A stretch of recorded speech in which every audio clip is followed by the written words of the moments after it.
தொடர்ந்து சேலத்திலிருந்து செய்தியாளர் சுதன் இணைப்பில் இருக்கிறார். சுதன் வணக்கம். தற்பொழுது சேலத்தில் வாக்கு எண்ணும் மையங்கள் எத்தனை அமைக்கப்பட்டிருக்கிறது, என்னென்ன பாதுகாப்பு ஏற்பாடுகள் செய்யப்பட்டிருக்கிறது, வாக்கு எண்ணும் மையங்களுக்குள் யார் யார் அனுமதிக்கப்படுகிறார்கள், என்னென்ன கட்டுப்பாடுகள் இருக்கிறது, முழு விவரங்களையும் பகிருங்க. வணக்கம் சலோமி. தமிழக சட்டமன்ற தேர்தலில் பதிவான வாக்குகள் இன்றைய தினம் தமிழ்நாடு முழுவதும் எண்ணப்படுகிறது. சேலம் மாவட்டத்தை பொறுத்தவரை 11 சட்டமன்ற தொகுதிகளில் பதிவான வாக்குகள் 4 மையங்களில் எண்ணப்படுகிறது.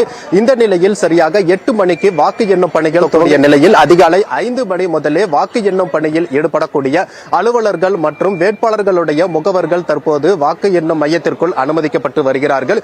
குறிப்பாக தேர்தல் ஆணையம் விதித்திருக்கக்கூடிய பல்வேறு நிபந்தனைகள் மற்றும் கட்டுப்பாடுகளுக்கு உட்பட்டு தற்போது வாக்கு எண்ணும் பணியில் ஈடுபடக்கூடிய முகவர்கள் மற்றும் அந்த அலுவலர்கள் தற்போது தீவிர சோதனைக்கு பின்னர் அவர்கள் மையத்திற்குள் அனுமதிக்கப்பட்டு வருகிறார்கள். அந்த காட்சியை தான் தற்போது நாம் பார்த்துக் கொண்டிருக்கிறோம். சேலம் மாவட்டத்தை பொறுத்தவரை 11 சட்டமன்ற தொகுதிகளில் 27,80,000 வாக்காளர்கள் இடம்பெற்றிருக்கிறார்கள். இதில் சுமார் 90.75% வாக்குகள் என்பது பதிவாகி இருந்தது. இந்த நிலையில் பதிவான வாக்குப்பெட்டி இயந்திரங்கள் அனைத்தும் 4 மையங்களில் பலத்த போலீஸ் பாதுகாப்புடன் வைக்கப்பட்டிருந்தது. ஒவ்வொரு வாக்கு எண்ணும் மையங்களிலும் சுமார் 3 அடுக்கு போலீஸ் பாதுகாப்பு போடப்பட்டு சிசிடிவி கேமராக்கள் மூலம் மின்னணு வாக்குப்பதிவு இயந்திரங்கள் தொடர்ந்து கண்காணிக்கப்பட்டு வந்தன. இந்த நிலையில் இன்றைய தினம் தேர்தல் ஆணையம் அறிவித்த பல்வேறு கட்டுப்பாடுகளுக்கு உட்பட்டு பதிவான வாக்குகள் எண்ணும் பணியானது சரியாக 8 மணிக்கு துவங்கப்பட இருக்கிறது. முதலில் 8 மணிக்கு தபால் வாக்குகள் எண்ணும் பணி துவங்க இருக்கிறது. அதனைத் தொடர்ந்து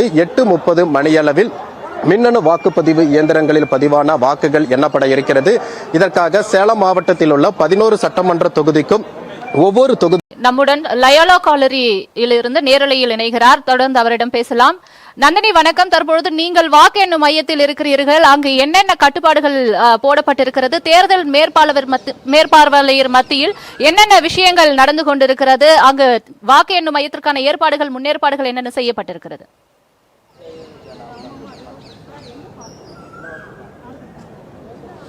வணக்கம். தமிழகத்தில் ஆட்சியை கைப்பற்றப் போவது யார் என்ற எதிர்பார்ப்பை உருவாக்கி இருக்கக்கூடிய வாக்கு எண்ணிக்கை என்பது காலை 8 மணி அளவில் தொடங்க இருக்கிறது. குறிப்பாக தமிழகம் முழுவதும் மொத்தமாக 234 சட்டமன்ற தொகுதிகளுக்கான பொதுத் தேர்தலை பொறுத்தவரையில் கடந்த ஏப்ரல் 23ஆம் தேதி நடைபெற்றது. மிகவும் அமைதியான முறையில் நடைபெற்ற இந்த பொதுத் தேர்தலில் வரலாற்றில் இல்லாத அளவிற்காக 85.10% வாக்குகள் பதிவாகி இருக்கின்றன. 4 முனை போட்டிகள் தீவிரமாக இருக்கக்கூடிய நிலையில்தான் தமிழகத்தில் ஆட்சியை கைப்பற்ற தமிழகம் முழுவதும் வலுத்திருக்கிறது. சென்னையை பொறுத்தவரையில் பார்த்தோம் என்றால் தற்போது நாம் லயோலா கல்லூரியில் நின்று கொண்டிருக்கிறோம். லயோலா கல்லூரியில் பல்வேறு முன்னேற்பாடுகள் மேற்கொள்ளப்பட்டிருக்கிறது. குறிப்பாக பார்த்தோம் என்றால் லயோலா கல்லூரியை பொறுத்தவரையில் பார்த்தோம் என்றால் மொத்தமாக சென்னையில் 3 வாக்கு எண்ணிக்கை மையங்கள் என்பது அமைக்கப்பட்டிருக்கிறது. லயோலா கல்லூரி, அதே போன்று ராணிமேரி கல்லூரி, அண்ணா பல்கலைக்கழகம் என 3 வாக்கு எண்ணிக்கை மையங்கள் அமைக்கப்பட்டிருக்கிறது. லயோலா கல்லூரியை பொறுத்தவரையில் மத்திய சென்னைக்கு உட்பட்ட தொகுதிகளுக்கான வாக்கு எண்ணிக்கை என்பது இங்கு நடைபெறுகிறது. குறிப்பாக தமிழ்நாட்டில் தேர்தல் என்றாலே பொதுமக்கள் மத்தியில் எப்போதும் ஒரு ஆர்வமும் உற்சாகமும் இருக்கும். அந்த வகையில் தான் தமிழ்நாட்டில் அடுத்து ஆட்சியை பிடிக்க போவது யார் என்பதற்கான வாக்கு எண்ணிக்கையிலும் அதே ஆர்வம் தான் தற்போது தமிழ்நாடு மக்களிடையே நிலவி வருகிறது. இந்த நிலையில் தான் பல மிகுந்த கூட்டணியுடன் திமுக களமிறங்கிய நிலையில் மீண்டும் ஆட்சியை கைப்பற்ற வேண்டும் என்ற நோக்கத்தில் களமிறங்கி இருக்கக்கூடிய அதிமுக கூட்டணி தனக்கென தனி வாக்கு வங்கியை வைத்திருக்கக்கூடிய நாம் தமிழர், அதே போன்று வரலாற்றில் முதல் முறையாக அரசியல் களத்தில் களமிறங்கி தனித்து போட்டிருக்கக்கூடிய விஜயின் தாவேக்கா என இந்த 4 முனை போட்டியால் இந்த தேர்தல் முன் எப்போதும் இல்லாத வகையில் தமிழ்நாடு முழுவதும் மிகப்பெரிய எதிர்பார்ப்பை உருவாக்கி இருக்கிறது. சரியாக காலை 8 மணி அளவில் வாக்கு எண்ணிக்கை என்பது தொடங்க இருக்கிறது. முதற்கட்டமாக தபால் வாக்குகள் எண்ணப்படும். அதன் தொடர்ச்சியாக வாக்குப்பதிவு இயந்திரத்தில் பதிவாகி இருக்கக்கூடிய வாக்குகள் எண்ணப்படும். 8:30 மணி அளவில் அந்த வாக்குப்பதிவு இயந்திரத்தில் பதிவாகி இருக்கக்கூடிய வாக்குகள் முகவர்கள் முன்னிலையில் எண்ணப்பட தொடங்கும். அந்த வகையில் தான் ஒவ்வொரு கட்சியின் இருக்கக்கூடிய வேட்பாளர்கள் வாக்கு எண்ணும் மையத்தில் வருகை தர இருக்கிறார்கள். அதற்கு முன்னதாக அந்த பூத் ஏஜென்ட்கள், அதே போன்று தேர்தல் மேற்பார்வையாளர்கள் உள்ளிட்டோர்கள் பல்வேறு ஏற்பாடுகளை தற்போது மேற்கொண்டு வருகிறார்கள். அந்த வகையில் தான் ஒவ்வொரு கட்சி சார்பாகவும் அந்த பூத் ஏஜென்ட்கள் தற்போது வருகை தந்திருக்கக்கூடிய அந்த காட்சிகளும் நம்மால் பார்க்க முடிகிறது. லயோலா கல்லூரியை பொறுத்தவரையில் பார்த்தோம் என்றால் மிகவும் எதிர்பார்ப்பை ஏற்படுத்தியிருக்கக்கூடிய பெரம்பூர், கொளத்தூர் உள்ளிட்ட தொகுதிகளுக்கான வாக்கு எண்ணிக்கை என்பது லயோலா கல்லூரியில் தான் நடைபெறுகிறது.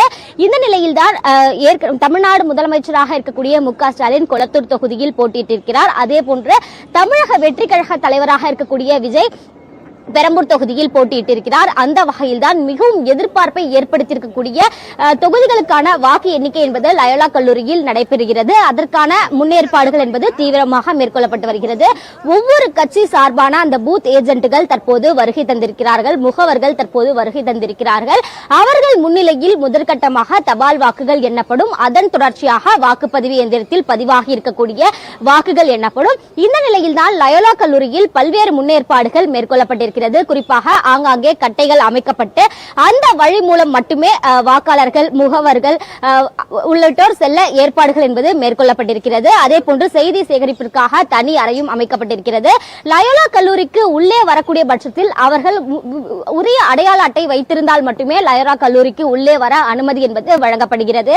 அது மட்டுமல்லாமல் பல்வேறு 5 அடுக்கு பாதுகாப்பு என்பது போடப்பட்டிருக்கிறது. மத்திய பாதுகாப்பு, அதே போன்று துணை ராணுவத்தினர், துப்பாக்கி ஏந்திய போலீசார், காவல்துறையினர் என 5 அடுக்கு பாதுகாப்பு என்பது லயோலா கல்லூரியில் போடப்பட்டிருக்கிறது. ஆங்காங்கே சிசிடிவி கேமராக்கள் வைக்கப்பட்டு கண்காணிப்புகளும் தீவிரப்படுத்தப்பட்டிருக்கிறது. கட்டுப்பாட்டு அறை அமைக்கப்பட்டு ஏதேனும் அசம்பாவித சம்பவம் நடைபெறுகிறதா, அதற்கேற்றாற்போல் ஏதேனும் நபர்கள் இங்கு இருக்கிறார்களா என காவல்துறையினர் தீவிரமாக கண்காணிப்பில் ஈடுபட்டு வருகிறார்கள். அது மட்டுமல்லாமல் லயோலா கல்லூரியை பொறுத்தவரையில் மிகுந்த எதிர்பார்ப்பை ஏற்படுத்தியிருக்கக்கூடிய ஒரு கல்லூரியாக இருக்கக்கூடிய நிலையில்தான் பெரம்பூர், கொளத்தூர், வில்லிவாக்கம், அதே போன்று எழும்பூர், 1000 விளக்கு உள்ளிட்ட அண்ணா நகர் ஆகிய 6 சட்டமன்ற தொகுதிகளுக்கான வாக்கு எண்ணிக்கை என்பது லயோலா கல்லூரியில் நடைபெற இருக்கிறது. சரியாக காலை 8 மணி அளவில் தபால் வாக்குகள் எண்ண தொடங்கி இருக்கிறது. அதற்கான அனைத்து ஏற்பாடுகளும் தற்போது தயார் நிலையில் வைக்கப்பட்டிருக்கிறது.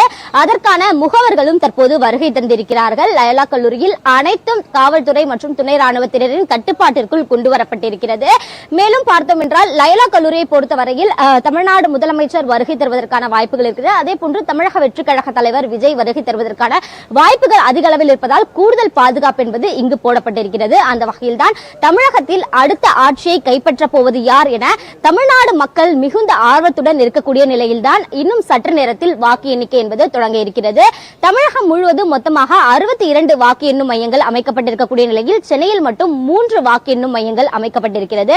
தற்போது நாம் மத்திய சென்னைக்கு உட்பட்ட வாக்கு எண்ணிக்கை மையத்தில் தற்போது இருக்கக்கூடிய நிலையில்தான் லயோலா கல்லூரி மிகுந்த எதிர்பார்ப்பை ஏற்படுத்தி இருக்கக்கூடிய ஒரு வாக்கு எண்ணும் மையமாக இருக்கக்கூடிய நிலையில்தான் அதற்கான அனைத்து ஏற்பாடுகளும் தற்போது தயார் நிலையில் வைக்கப்பட்டுள்ளது.